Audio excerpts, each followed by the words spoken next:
Hi, Kimber Shook here, and thank you so much for checking out this class.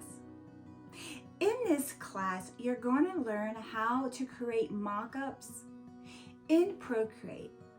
Now, I consider this to be a beginner course, and there are so many more software programs out there that can recreate mock-ups with more ease and more efficiency than Procreate can. I wanted to create it in Procreate because I do spend a lot of my time in Procreate, and I didn't necessarily want to invest extra time and money in other software programs to recreate these mock-ups. First, we'll need to pull some images from the internet from commercial use sites.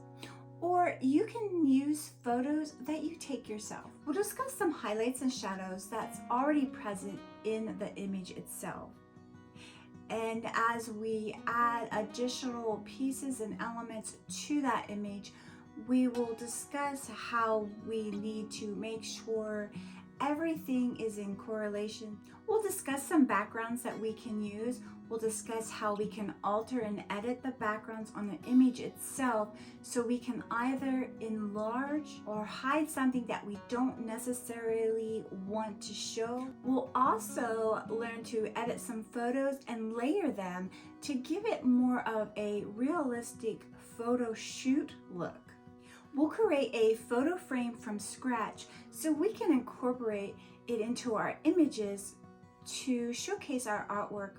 We'll also create a card and envelope scene by drawing it out and adding some shadows and texture to really give it a more authentic feel. We'll create some coping masks that we can use for these images so we can repurpose and reuse these mock-ups.